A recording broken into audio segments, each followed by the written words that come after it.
If your acting feels forced, it's probably not your emotions or your feelings.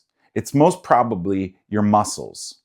Most actors think on an unconscious or conscious level even that tension makes your performance stand out and that it captivates audiences.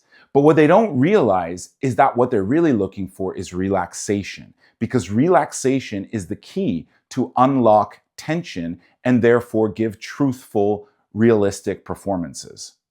A lot of actors try really hard to feel something, and they do this by, clenching their jaw or their fist, and everything becomes tense.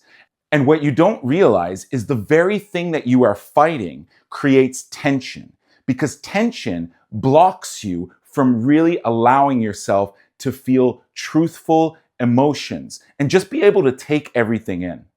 As an actor, the more you get tense, the more you're blocking the very thing that's going to make you a great actor on stage or in front of the camera. You're blocking the real truth that is going on inside your body. Stanislavski said that muscular tautness interferes with the inner emotional truth of an actor. When you're tense as an actor, you're going to start forcing everything you do on stage. And it just creates this terrible domino effect. You're going to be forcing your emotions. You're going to be forcing your lines. You're going to be forcing the relationships. And usually that is the exact moment that the audience just switches off and they're not interested in what you're doing anymore. Tension makes you just present the scene, but relaxation makes you live in it. Okay, but here's where it gets really confusing for lots of actors. Relaxation, on the other hand, doesn't mean lifeless or lazy.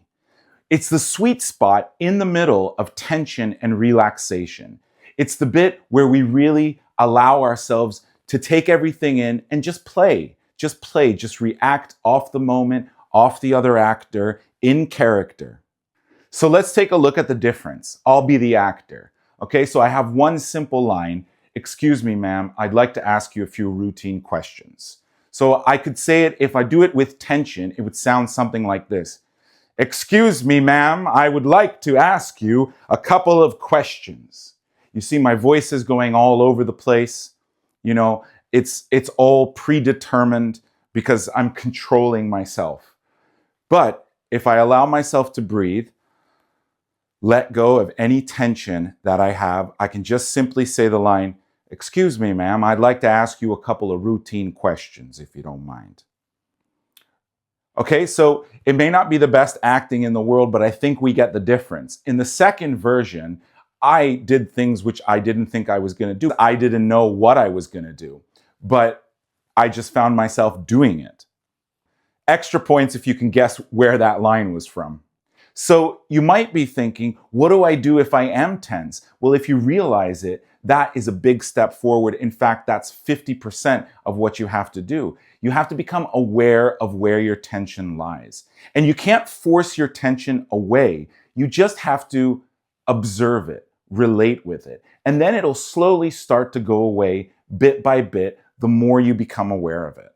This applies to your everyday life just as much as it does to when you're acting on the stage. In fact, it's going to be easier to be less tense in your real life than it is going to be on stage, because stage amplifies everything about 10%. So it's a much higher hill to climb. Any questions?